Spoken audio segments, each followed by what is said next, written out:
今日も DCS の F14 で遊ぼうかな。I did it。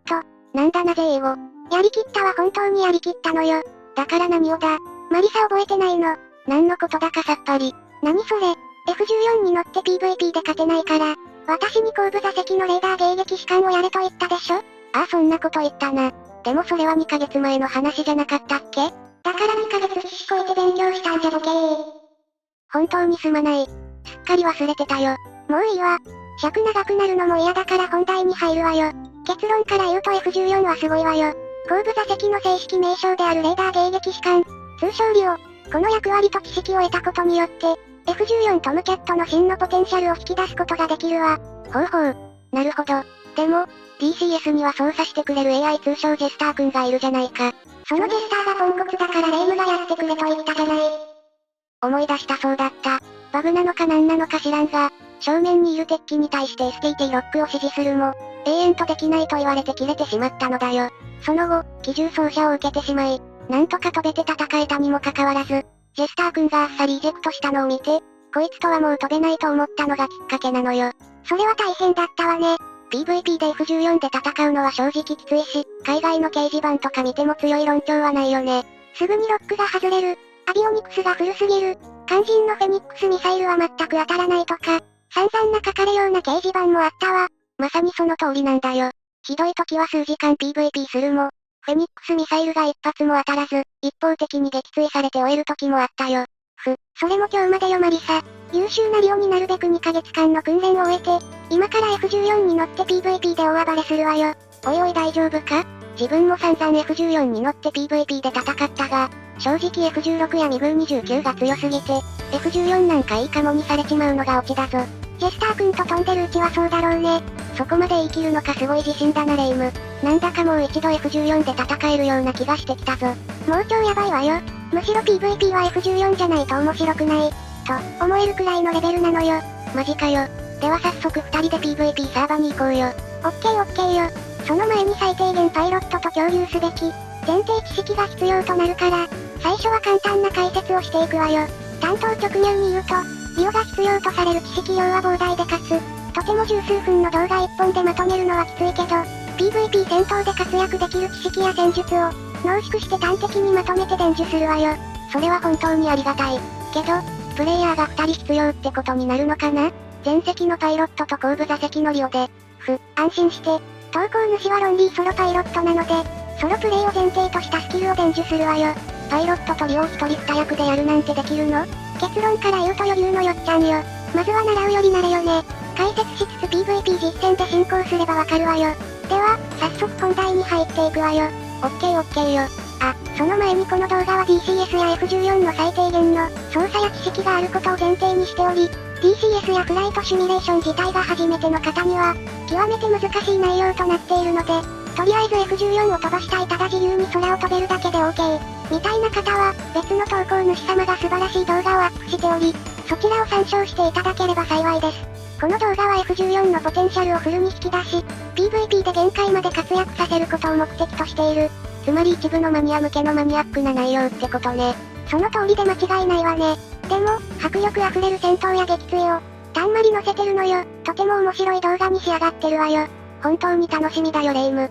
頑張って端的にまとめるつもりだけど、それでも長尺の動画になってしまうので、本当にゆっくりしていただければと思います。わかったよ。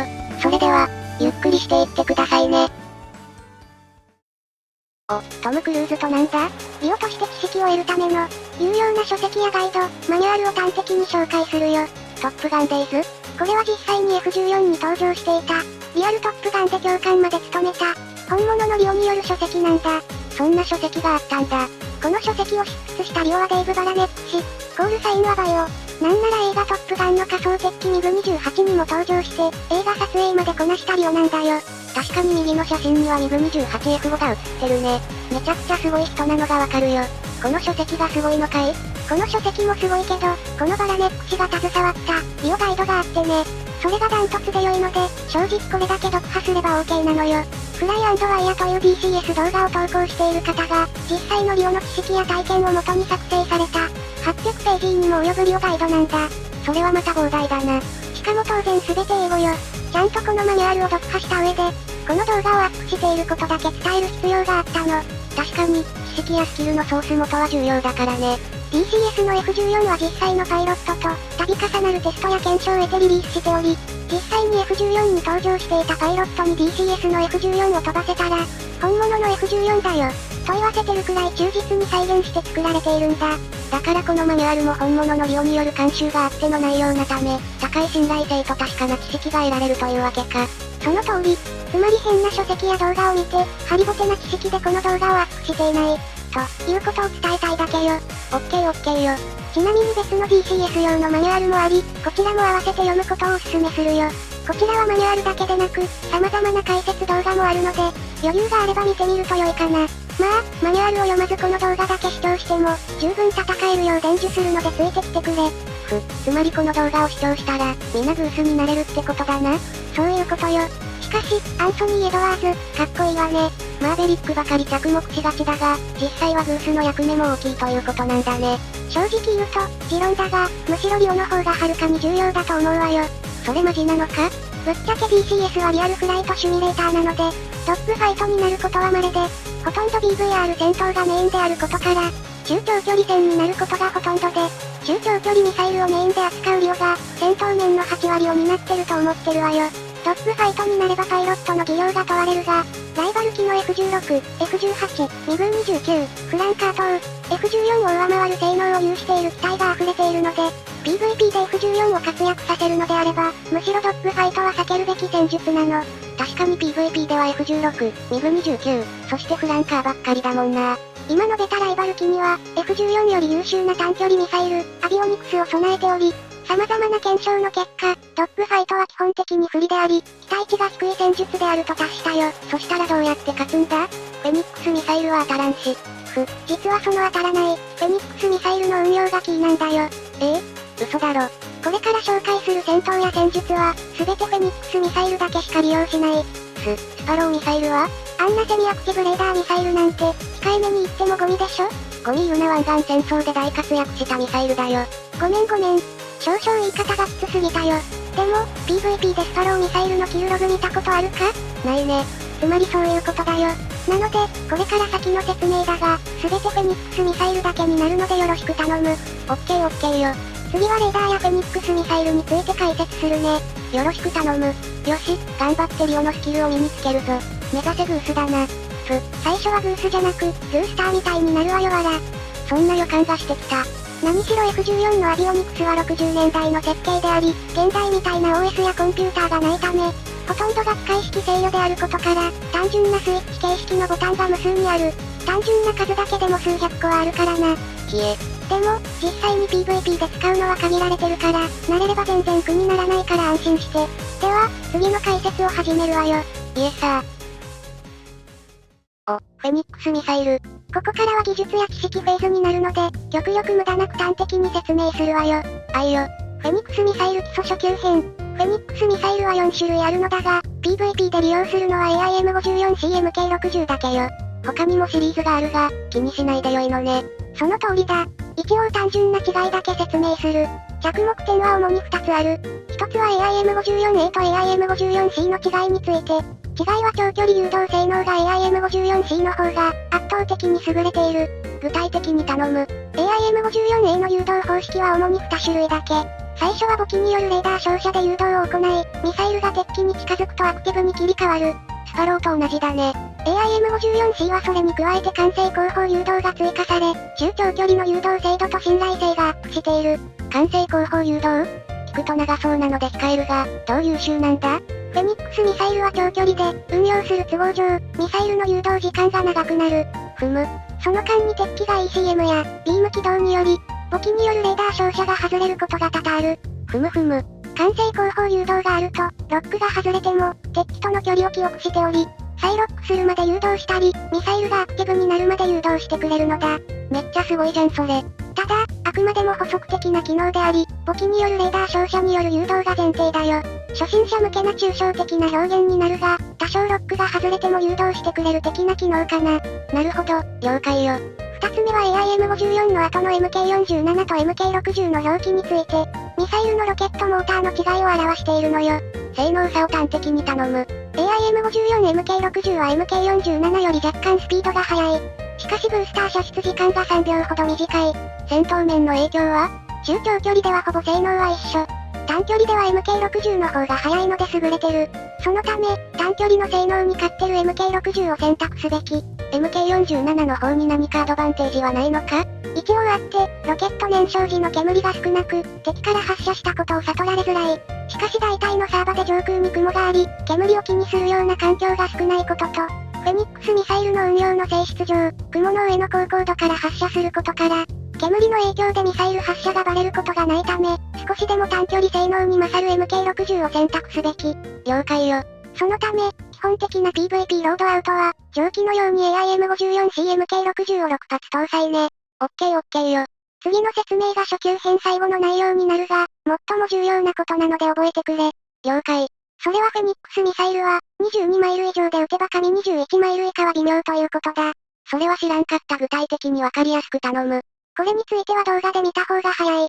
まずは21マイル以下で発射した、フェニックスミサイルの軌道。なんかミサイルってよりロケットって感じね。21マイル以下だとターゲットに対して、まっすぐ推進するのが特徴よ。いわゆるオーソドックスなミサイルと変わらない軌道ね。続いては22マイル以上の場合、ターゲットに対してロフテッド軌道を取るのよ。ロフテッド軌道？山なりにこう描くような軌道よ。弾道ミサイルなんかこの軌道になるわね。このロフテッド軌道する効果や理由は？高高度は空気抵抗が少なく、より長く速く飛翔することにより、より遠くへ速く飛ばすことができるので、大幅に射程が伸びるのよ。それは知らなかった。でも、確かにまっすぐ飛んでみたり、やたら上昇していくなぁと思ったことはあったかも。PVP では基本的に22ノティカルマイル以上で発射し、ミサイルをロフトさせて運用するのが大前提よ。逆に21ノティカルマイル以下の運用はダメなのか？基本的にダメだね。理由の詳細は後ほど述べるが、ライバルが搭載している中距離ミサイルと比較すると、明らかに性能で劣ってるんだ。簡単にだけ頼む。お互い一定の距離から、用意ドンで撃った場合、フェニックスミサイルが一番遅く着弾する。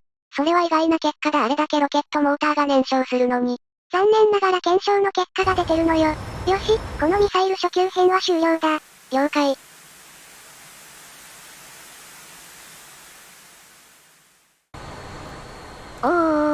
次はいよいよ ANAWGQ レーダーの操作について説明するよ。オッケーよ。リオとしての基礎知識を解説するわよ。武装はフェニックス2発、サイドワインダー2発よ。了解。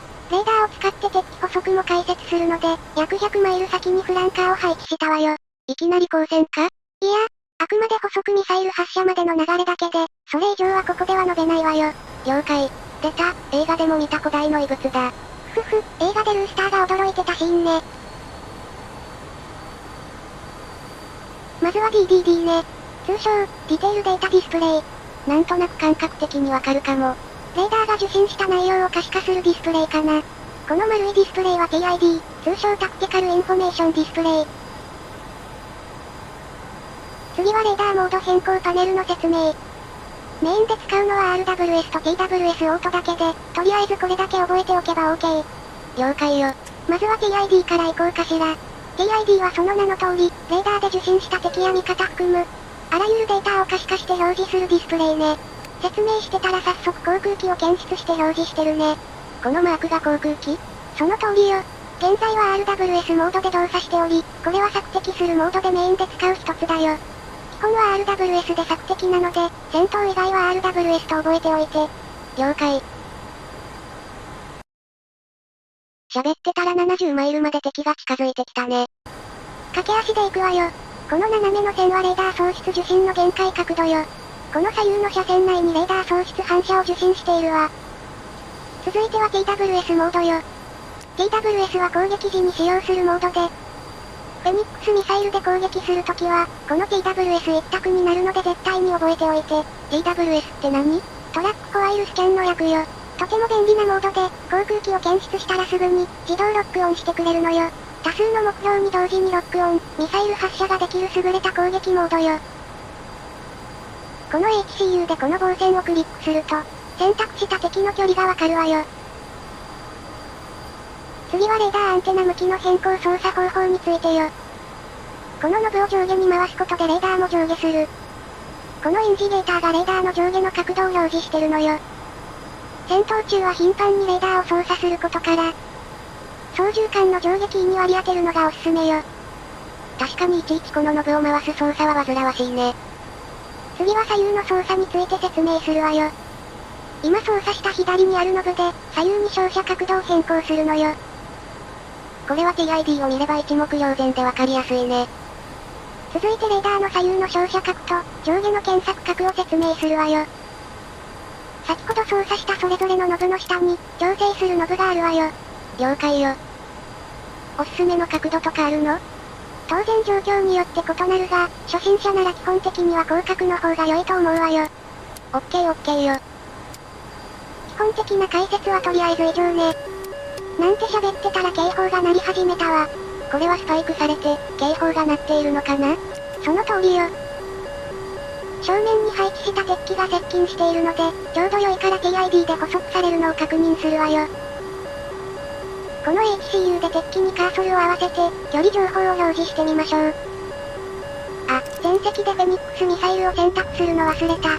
とりあえずフェニックスに変えておくよ。そうしないと後部座席からミサイル発射できないのよ。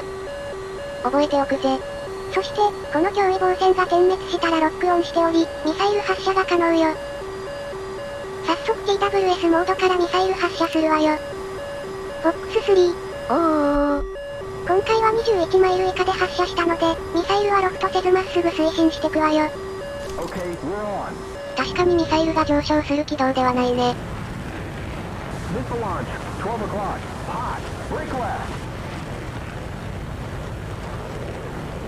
この距離なら当たりそうね。ようやく燃焼が終了したが長いな。見た感じは中距離でも最強に感じるが、スピードがかなり遅い部類のミサイルなのよ。お、スプラッシュ。これで ANAWG 級操作の基本初級編を終了するわよ。了解。次の解説も頼む。あれ？空母の上にいるぞ。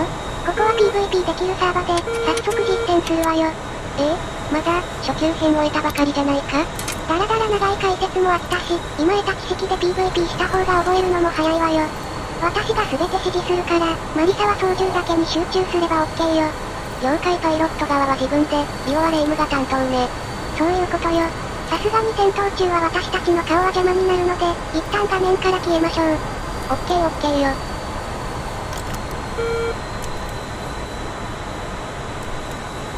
武装は AIM54CMK66 発と AIM9M2 発搭載したわよ。カタパルト準備も OK だよ。ミサイル準備含め、マスターアームもオン。PVP ではすぐに接敵する可能性があるから、離陸前にオンにしておくね。OK よ。あ、これはすごい重要なスイッチだけど、詳細は後で説明するわよ。準備も完了だね。テイクオフするよ。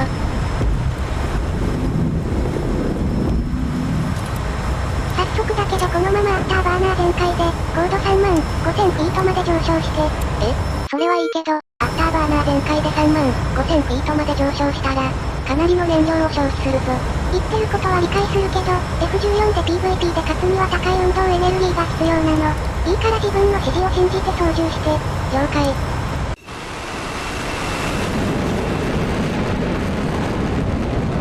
とりあえず35,000フィートまで上昇したよ。そして速度はマッハ 1.2。とりあえず第一準備は完了したわ。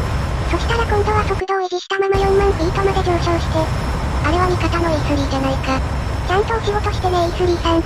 まあ、GCS で一番長距離探知可能な F14 からしたら、AWACS がなくても全然問題ないけどね。おーい、約4万フィートでマッハ 1.5 まで到達したぞ。燃料も半分になったし大丈夫か？それに敵地のかなり奥まで進行してるぞ。大丈夫よ。そしてぼちぼち接敵するから集中して。なんて言ってたら敵機を捕捉したわよ。TWS に切り替えてロックする。バンディット一時方向距離57マイルホット。かなり近いから攻撃するわよ。ボックス3。えらい急展開だな。2発目を打ち込むから、10度右に旋回して完全にヘッドブーヘッドにして。了解。ボックス3。50マイルの距離あるのに当たるのか？4万フィート、マッハ 1.5 から放たれるフェニックスミサイルは、なかなかやばいわよ。50マイルから撃って当たった試しがないのでとても懐疑的だが。おまけにもう一発お見舞いするわ。フォックス3、距離が近づいてきてるのでクランク起動してちょうだい。しかし、一気に3発も撃ち込むのか？最低でも2、3発は必要よ。1発だけで当たらないことが多いからね。細かいことだがクランク起動は意味あるのか？50マイル前後でフェニックスを撃つ場合、ミサイルの回避というより、この遅いミサイルを先に先行させる意味合いが強いわよ。機体を左右に振り減速して、敵との衝突時間を極力遅らせ、ミサイルをできる限り先行させたいの。一つ注意点があって、ある程度の速度と高度は極力保ったまま、クランク起動を取ってほしい。了解。レーダーを照射できるギリギリの角度を保ちつつ、クランク起動を続けて。了解よ。そろそろミサイルがピットブルになる頃だわ。そしたら F ロッキーでミサイルの状態見たいけど良いかな？オッケーよ。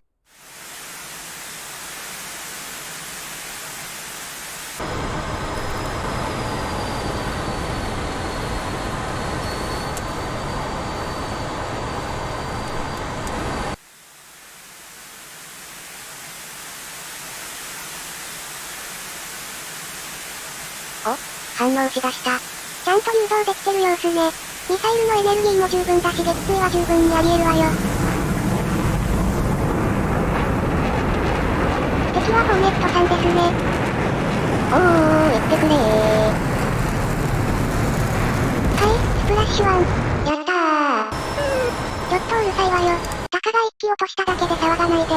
こんな長距離からフェニックス当てたことないから、思わず感動して叫んじまったよ。気持ちはわからないでもないが、こんなの朝寝しまえよ。発射が約50マイルだから、100キロ近いショットだということね。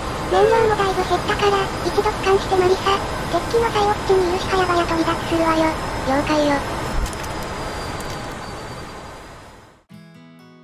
まずは初戦お疲れ様ね。久しぶりに F14 で PVP の敵機を撃墜できて、とても楽しかったよ。この調子でガンガン PVP サーバー行って、フェニックスで撃墜しまくるぞレイム。残念ながら今の段階では無理ね。初級編が終わっただけだからか？まだまだ覚えることたくさんあるのか。その通りね。中級に行く前に、まずは初級で学んだことの簡単なポイントをまとめましょう。まず1ね。ミサイルは AIM54CMK60 を6発搭載してちょうだい。サイドワインダーは念のために発搭載しておいて。オッケーよ。次に2よ。フェニックスは必ず22マイル以上で撃ち込むこと。22マイル以上ならロフテッド起動になり、長距離ショットが成功しやすい。で合ってるかな？ちゃんと覚えてて偉いわね。その通りよ。次は3よ。発射モードは TWS 一択よ。確か単一ロックがあるのに、なぜ TWS 一択なんだ？結論から言うと TWS の方がはるかに当たるからよ。ここで問題だけど TWS の方が、当たる理由がマリサはわかるかな？それが全くわからないんだよ。初級編から考えていたが、普通に考えたら単一ロックオンの方が精度が高いし、TWS のメリットは多数と光線ロックしてミサイル発射できるくらいだし。まあ、そうよね。私も全く同じことを思っていて、ずっと単一ロックばかり使用してたわよ。けど、どんなに良い条件で発射しても、ロックオンした段階で警戒されてしまい、結局当たらないのよね。あ、もしかして、あら？気づいたのかしら？細かいことはわからないけど、TWS なら発射を気づかれづらいとか？ピンポーン。ほぼ当たりよ。ほぼなんだね。TWS は複数敵機を捕捉する使用上、それぞれの敵機に対するレーダー照射が少ない。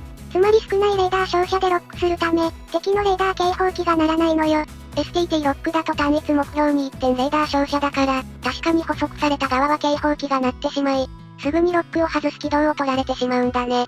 その通りよ。だいぶマリサも理解が深まってきたわね。